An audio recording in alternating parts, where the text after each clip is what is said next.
نبی پاک علیہ الصلوۃ والسلام کا انداز کیا تھا کہ بی بی فاطمہ بیٹی ہیں، آج بیٹی کی ولادت پر لوگوں کے منہ پڑ جاتے ہیں، طبیعت خراب ہو جاتی ہے، بیٹی کو بوجھ سمجھتے ہیں کہ یا اللہ یہ ہو گئی اب پتہ نہیں کیا ہوگا۔ ارے اللہ کے بندو ابھی تو پیدا ہوئی ہے، ابھی سے شادی کی فکر؟ جس رب نے بیٹی دی ہے وہی انتظام کرے گا نا، وہ خالق ہے، وہ مالک ہے، وہ رازق ہے۔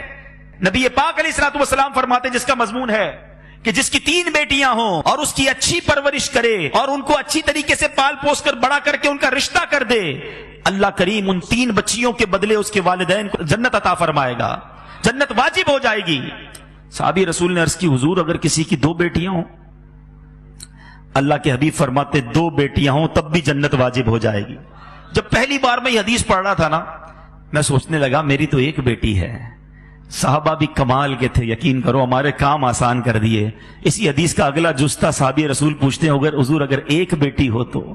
اللہ کے حبیب فرماتے 1 بیٹی ہو تب بھی جنت واجب ہو جاتی ہے۔ ارے بیٹی تو جنت میں لے جانے والی ہے، اور تمہیں بیٹی ہو گئی تو پریشانی ہو گئی، موڈ آف ہو گیا، میاں بیوی میں لڑائی جھگڑے۔ ارے عورت کے ہاتھ میں ہے کیا بیٹی پیدا کرنا؟ لوگ طلاق دے دیتے اس بات پر کہ نہیں جناب بچیاں ہی پیدا کر رہی ہے۔ ارے اللہ کے بندو، اللہ کی بارگاہ میں سجدہ شکر ادا کرو، بے اولاد تو نہیں ہو۔ 20 سال ہو گئے لوگوں کی شادیوں کو اولاد نہیں ہوتا، اور اولاد ہو گئی تو تم موڈ خراب کر رہے ہو۔ نبی پاک علیہ الصلوۃ والسلام کا اپنی صاحبزادی سے انداز کیا تھا، بلکہ ایک پہلے حدیث سن لو، ان تمام لوگوں کے لیے زبردست چوٹ ہے۔ اللہ کے حبیب فرماتے بیٹیوں کو برا نہ کہو، حدیث پاک کا مضمون ہے بیٹیوں کو برا نہ کہو کہ بے شک میں بھی بیٹیوں والا ہوں۔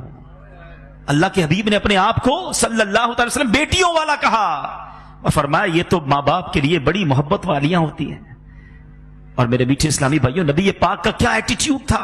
خاتون جنت بی بی فاطمہ، نبی پاک اگر بیٹھے ہوتے اور بی بی فاطمہ آتی تو نبی پاک کھڑے ہو جاتے، بیٹی کے لیے کھڑے ہو جاتے، اپنی بیٹی کا ہاتھ چومتے، جدھر نبی پاک بیٹھے ہوتے ادھر بی بی فاطمہ کو بٹھاتے اپنی جگہ پر، اور جب نبی پاک بی بی فاطمہ کے پاس جاتے بی بی فاطمہ کھڑی ہو جاتی، پیارے آقا کا ہاتھ چومتی اور اپنی جگہ بٹھاتی۔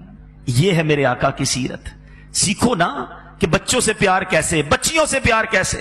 صلو علی الحبیب صلی اللہ تعالی علی محمد۔ مجھے اپنی اور ساری دنیا کے لوگوں کی اصلاح کی کوشش کرنی ہے۔